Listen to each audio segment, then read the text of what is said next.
In this video we're just going to talk about the autofocus features on the Panasonic GH6.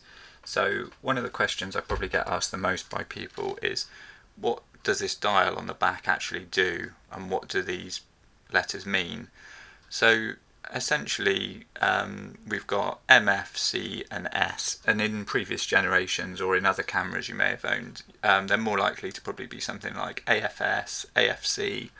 You might have AFF as an option, and MF tends to be fairly universal.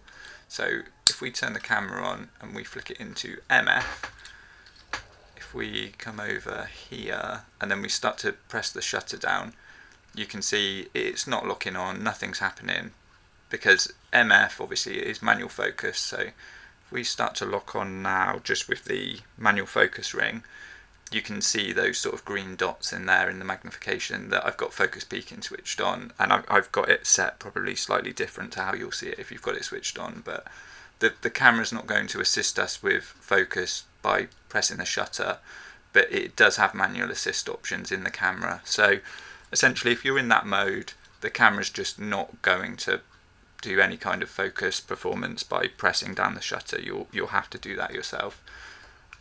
If we come down into the bottom one, into S, and then we start to lock onto subjects, so we lock onto those hard drives, and then if we move the camera around a little bit, you can see it locked onto the drives, but with the shutter half down, that's it. It's not locking onto anything else, it's just the drives, it's just where it was. So we could lock onto the speaker as well, for example. Now the drives are slightly out of focus.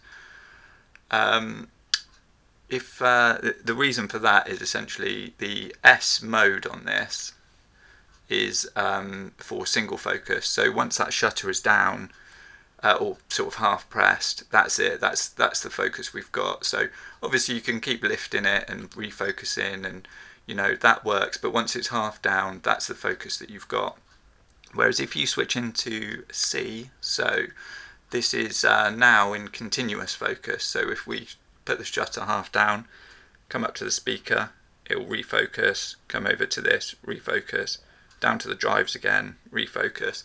So you can see that half shutter now is doing refocusing for us.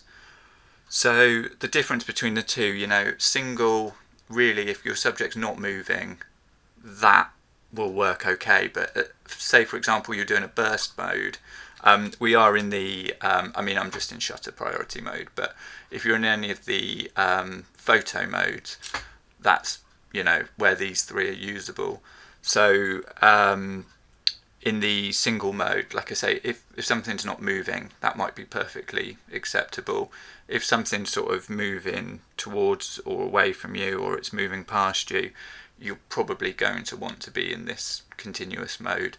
Otherwise a lot of your shots are just going to be out of focus. And then when we actually come into the video mode, what you'll find is that you can be in manual focus, works exactly the same. So we've got our focus peaking, you can sort of just about see it kind of coming across there. We come into AFS, it works the same until I don't actually have the shutter set up as a record button on mine, I don't really like that.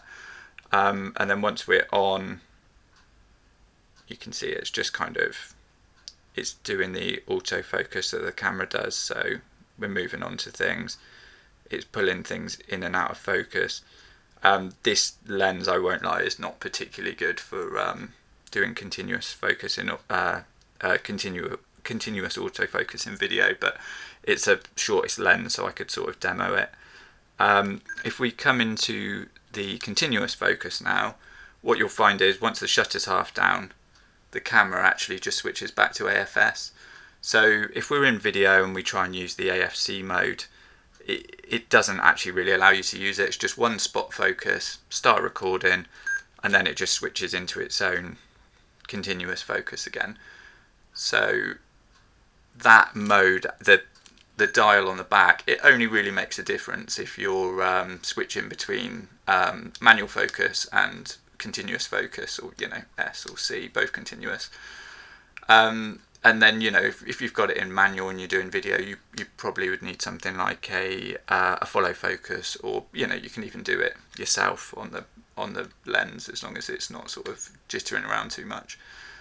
But yeah, essentially that's the sort of modes there, and then the next kind of more in-depth thing would be jumping into the way the modes work, but that's probably something I'll go into in another video, because there's quite a lot in there to kind of take in and run through. But hopefully that now makes sense, what the back dial does, and where it can be used and where it can't be used.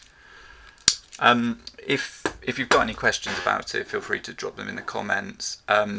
If this video's helped, please give it a like, and if you want to see any more GH6 content, then please subscribe to the channel.